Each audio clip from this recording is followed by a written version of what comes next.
The last thing the flood crew wanted today was sunshine, the first here in over a week.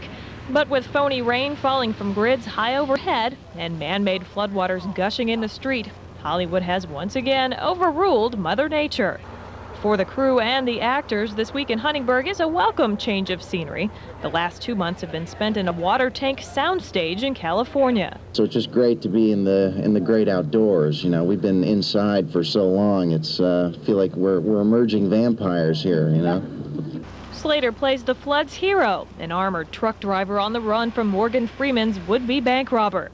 Of course, hero worship here has little to do with character development. It's about getting a picture or an autograph with the man of the hour.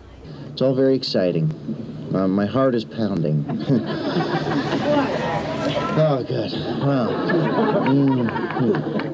The Flood is scheduled for release next summer, on the heels of Twister and just ahead of 2 big-budget volcano eruption movies. Could it be the revival of the classic 70s disaster flick?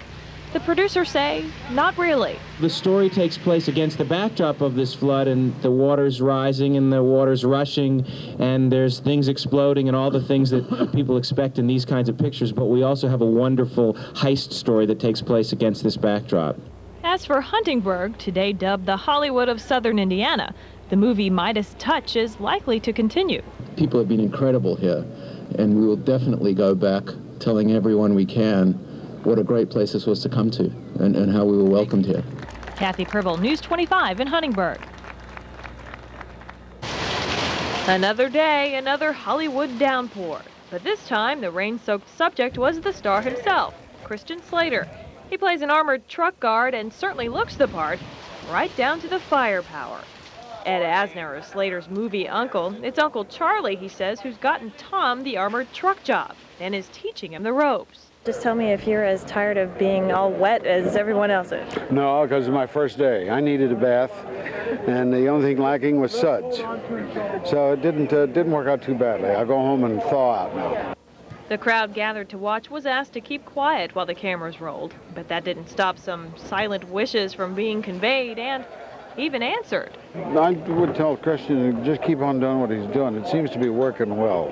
I'm right here. I'll have it to you in 10 seconds. A.T. Montgomery hopes to follow in Slater's well-placed steps. A short stint as an extra on The Flood turned into a production crew job.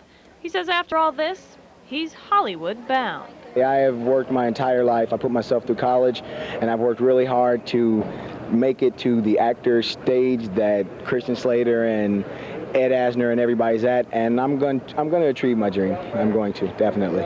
And achieving that dream means getting back to work in yet another man-made rainstorm.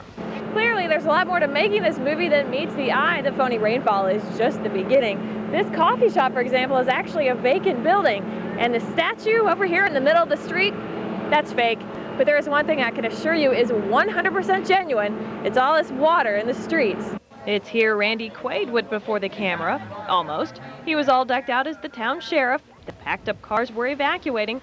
Unfortunately, the motor burned out on the rig for the overhead camera. This shot will have to wait for another day. Cathy Prybil, News 25 in Huntingburg.